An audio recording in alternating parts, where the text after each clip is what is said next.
आज से लगभग 32 साल पहले अजमेर शहर में स्कूल कॉलेज जाने वाली लड़कियों की नंगी तस्वीरें वायरल हो जाती हैं। और ये जो तस्वीरें होती थी ये उन लड़कियों की होती थी जिनकी उम्र लगभग 11 से 20 साल हुआ करती थी।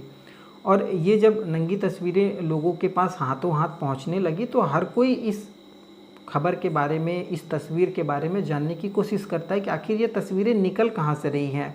क्योंकि उस समय सोशल मीडिया का इतना ज़्यादा ज़माना तो था नहीं और न्यूज़ चैनल भी ज़्यादा इतना एक्टिव नहीं हुआ करते थे। तो जो भी ये तस्वीरें वायरल होती थी ये किसी न किसी फ़ोटो लैब से ही निकल करके वायरल होती थी। तो लोग इस तस्वीरों के बारे में जानने की कोशिश करते हैं कि ये लड़कियां कौन है, कौन इसे वायरल कर रहा है, लेकिन इतना कुछ जानकारी निकल नहीं पाती और धीरे धीरे ये खबर ठंडे बस्ते में चलते रहती है। फिर अचानक वहीं के ही एक लोकल न्यूज़पेपर में ये खबर छप जाती है और इस खबर के साथ उन तमाम लड़कियों की तस्वीरें जिनकी फ़ोटो वायरल हो रही थी उनकी नंगी तस्वीरें इस जो न्यूज़पेपर था उसकी हेडलाइंस पर छपती है। और उस खबर के साथ एक खबर ये भी जोड़ा जाता है कि इस पूरे घटनाक्रम की जानकारी उस समय के जो गृह मंत्री थे उस सरकार में उनको 5 महीने पहले ही थी, लेकिन अभी तक उन्होंने कोई कार्रवाई नहीं की है। अब ये जो पूरी खबर थी ये खबर उस शहर में फैलती है, अजमेर शहर में, और अजमेर शहर के साथ साथ ये पूरी खबर आग में अगर कहीं घी का काम करती है वो तस्वीरें। और ये पूरी खबर जो थी वो पूरे प्रदेश में फैल जाती है और शासन प्रशासन पर दबाव पड़ता है। मुख्यमंत्री तक जब ये बात पहुंचती है पूरा जिला प्रशासन, पूरा प्रदेश एक्टिव हो जाता है इस तमाम घटनाक्रम को पकड़ने के लिए कि आखिर कौन है ये लड़कियां, कौन इन तस्वीरों को वायरल किया है, कौन इसमें दोषी है, आखिर कार्रवाई अब तक क्यों नहीं हुई। भाई जब गृह मंत्री को ये 5 महीना पहले जानकारी थी तो उन्होंने अभी तक कोई कार्रवाई का आदेश क्यों नहीं दिया। ये सब तमाम पहलुए थे जो हर किसी के मन में थे और लोग आक्रोशित थे।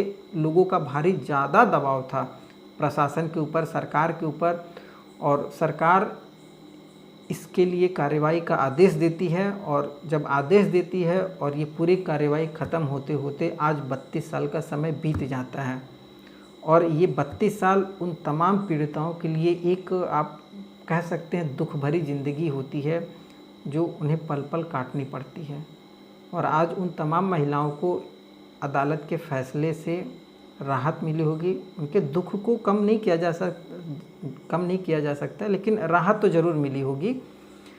क्या है ये पूरी सच्ची घटना, आज इस कहानी के माध्यम से जानने की कोशिश करेंगे। मैं सत्या सिंह और आप देख रहे हैं द बुड़बक मंच। तो दरअसल ये जो पूरी घटना है ये 1992 की है, राजस्थान प्रदेश के अजमेर शहर की है। वही अजमेर शहर जहां ब्रह्मा जी का पूरे दुनिया में इकलौता मंदिर है। वो अजमेर शहर जो अपने हिंदू मुसलमान सौहार्द के लिए हमेशा जाना जाता है, जहां पर लोग सद्भाव से रहते हैं। 1992 का वो दौर था जब बाबरी मस्जिद का विध्वंस एक तरफ था और लाल कृष्ण आडवाणी का जो रथ यात्रा था वो एक तरफ था। तो देश में एक कम्युनल माहौल बना हुआ था हिंदू मुसलमान को लेकर के। उसी समय अजमेर शहर में स्कूल जाने वाली लगभग 11 से 20 साल उम्र की लड़कियों की नंगी तस्वीरें वायरल होती हैं। अब ये जो तस्वीरें वायरल होती हैं तो अब लोगों के पास जब ये तस्वीरें पहुंचने लग जाती हैं तो लोग इन तस्वीरों के बारे में बात करते हैं, दबी जुबान ही सही, इसलिए कि सोशल मीडिया का ज़माना नहीं था। आज जैसे आप कोलकाता रेप मर्डर केस में देख सकते हैं, हर सोशल मीडिया प्लेटफॉर्म पे, हर तमाम न्यूज़ चैनल पर ये खबर चल रही है, लोग उस लड़की के लिए न्याय मांग रहे। तो उस समय ऐसा कोई दौर नहीं था, उन लड़कियों के लिए आवाज़ उठाने वाला कोई नहीं था, ना वो लड़कियाँ अपने लिए आवाज़ उठा सकती थी। जो आवाज़ उठाती भी थी उन्हें धमकाया जाता था, डराया जाता था, जब वो परिवार के डर से आवाज़ नहीं उठाती थी। कई ऐसी लड़कियां थीं जिन्होंने आत्महत्या तक कर लिया इस पूरे घटनाक्रम को लेकर के। तो ये तस्वीरें वायरल होती थीं। अब इन तस्वीरों के बारे में लोग दबी जुबान बात करते थे, बहुत ज़्यादा लोगों के पास तस्वीरें वायरल नहीं थी। लेकिन अचानक वहीं के एक लोकल न्यूज पेपर जो था दैनिक नवज्योति, उसमें एक खबर एक दिन अचानक छप जाती है और खबर का जो हेडिंग होता है वो होता है ब्लैकमेल करने वाले आज़ाद कैसे। अब ये खबर जो होती है उसमें लगभग संक्षिप्त में जानकारी दी जाती है कि लड़कियों की नंगी तस्वीरें खींची जाती हैं, उन्हें ब्लैकमेल किया जाता है और उस ब्लैकमेल के जरिए इन्हें धमकाया जाता है। फिर से कई लड़कियों को इस रैकेट में जोड़ा जाता है, उनके साथ भी यही सब किया जाता है। तो ये खबर लोगों के बीच में उतना चर्चा बनी नहीं, क्योंकि 1992 का दौर था, तो हर कोई पेपर और खरीद नहीं सकता था, लोगों के घरों में टीवियाँ नहीं थी, तो लोग इस खबर के बारे में अधिक जानकारी नहीं प्राप्त करते थे। लेकिन धीरे धीरे कानो कान उस प्रदेश और उस ज़िले में खबर चलती थी। ये धीरे धीरे प्रशासन भी एक्टिव होता है, लेकिन फिर दबी जुबान सब रह जाते हैं और ये खबर फिर बंद हो जाती है। फिर अचानक एक बार और उसी समाचार पत्र में, दैनिक नवज्योति में, फिर से एक बार दोबारा ये खबर चलती है कि इन ब्लैकमेलों व जो ब्लैकमेल करने वाले थे लड़कियों पर, इन पर कार्रवाई कब होगी।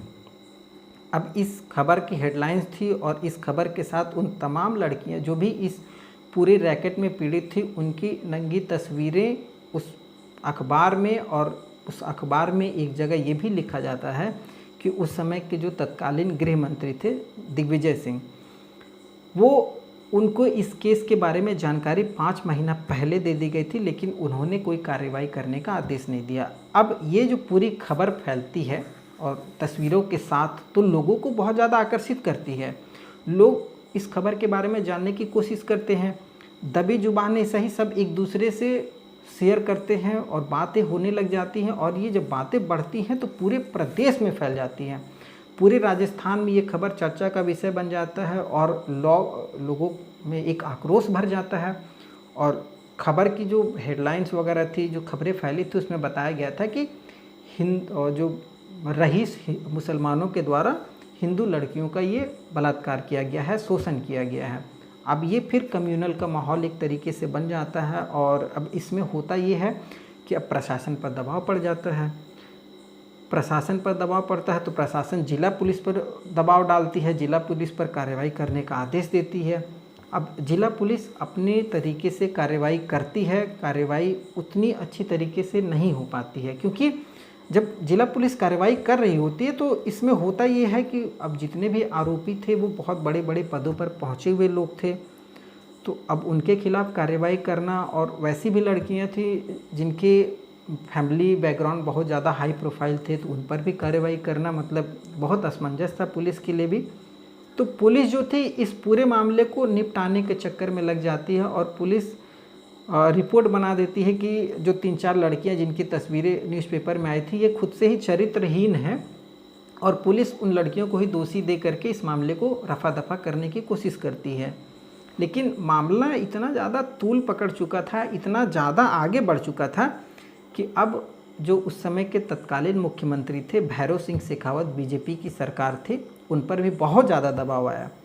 तो दबाव जब बढ़ा तो अब उन्होंने इस केस को, उस समय सीआईडी थे, उनको ये केस दिया कि सीआईडी अब इस केस की पूरी इन्वेस्टिगेशन करेगी, जांच करेगी, और क्या है ये पूरा मामला, इसको निकलना चाहिए, जो भी इनमें दोषी हैं वो बाहर निकलना चाहिए। तो अब ये पूरा जो केस था ये सीआईडी के पास पहुंच चुका था। अब सीआईडी जो थी इस पूरे केस को इन्वेस्टिगेट करती है अपने तरीके से। तो जब सीआईडी इन्वेस्टिगेट करती है तब पता चलता है कि ये जो भी आरोपी थे, ये आरोपी उस समय जो अजमेर शरीफ दरगाह था, अजमेर शरीफ दरगाह की देखभाल करने वाला खादिम परिवार हुआ करता था, उस परिवार के सदस्य थे लगभग इस पूरे घटना में शामिल। अब ये लोग क्या करते थे, ये इनका एक रैकेट चलता था, ये अपने होटल में और अपने रेस्टोरेंट वगैरह में, फार्म हाउस वगैरह में लड़कियों को बुलाते थे। स्कूल कॉलेज जाने वाली 11 से 20 साल की हिंदू लड़कियों को बुलाया जाता था, और इन लड़कियों को उस फार्म हाउस में, रेस्टोरेंट में नशीला पदार्थ खिलाया जाता। नशीला पदार्थ खिला करके उनके साथ गैंग रेप किया जाता और उनका न्यूड वीडियो या फ़ोटो शूट कर लिया जाता। अब जब ये पूरा फ़ोटो शूट किया जाता तो अब लड़कियां मतलब एक तरीके से ब्लैकमेल होने लगी।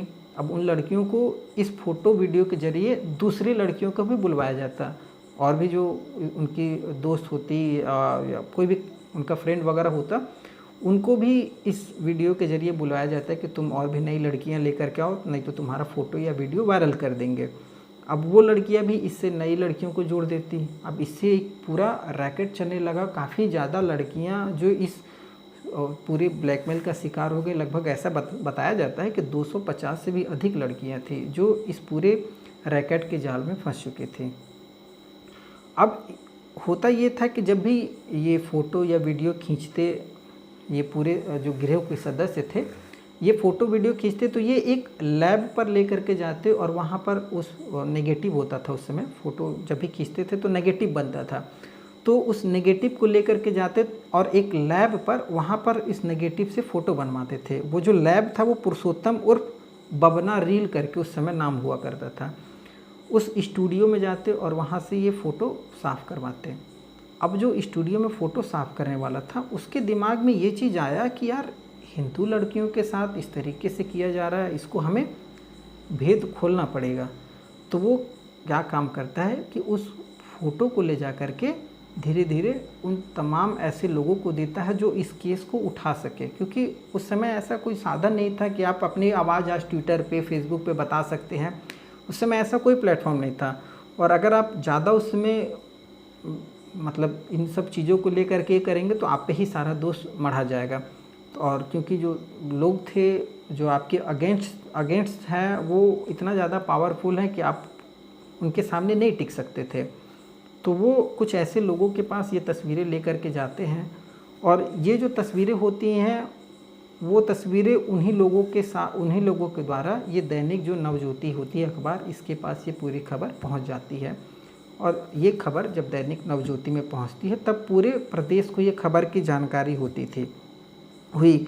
तो अब ये जो पूरी खबर की जानकारी होती है तो अब भाई जिला पुलिस बहुत ज़्यादा एक्टिव होती है, अब उन पर कार्रवाई का दबाव आता है। और उस समय जो वहाँ की कलेक्टर हुआ करती थी अदिति मेहता, वो कार्रवाई करने का आदेश देती है। और पुलिस जब जिला पुलिस जो कार्रवाई करने जाती है, तो जब पुलिस को ये पता चलता है कि अजमेर दरगाह शरीफ के जो संचालक हैं या जो उसकी देखभाल करने वाले खादिम परिवार है, उनका बहुत सारे सदस्य हैं जो इस पूरे घटनाक्रम में शामिल हैं, और ये बड़े बड़े पैसे वाले हैं, और कांग्रेस के भी कुछ युवा हैं कांग्रेस पार्टी के।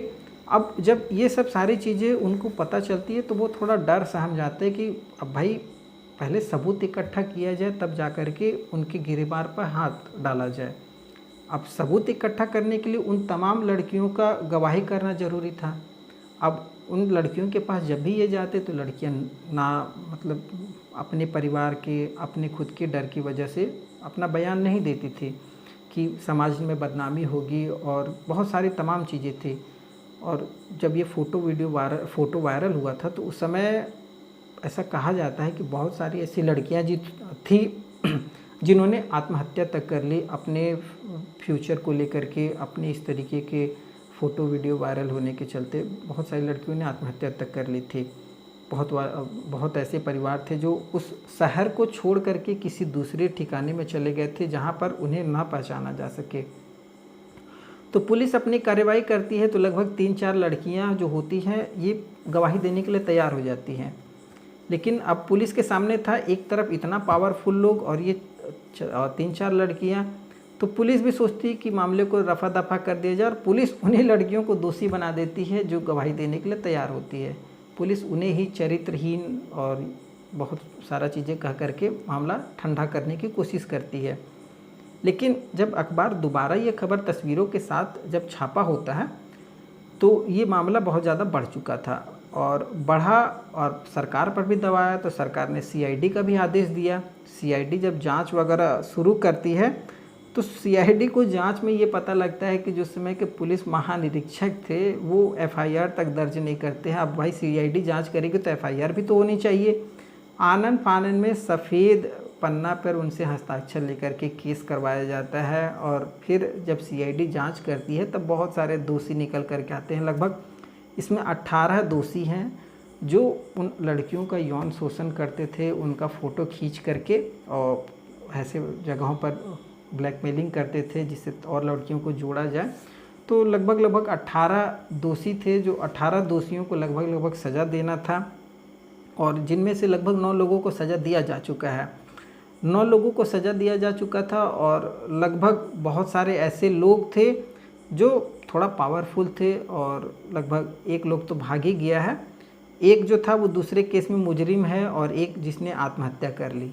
तो ये 9 को सज़ा दिया गया, 3 इधर बच गया, 12। ये 3 ख़त्म।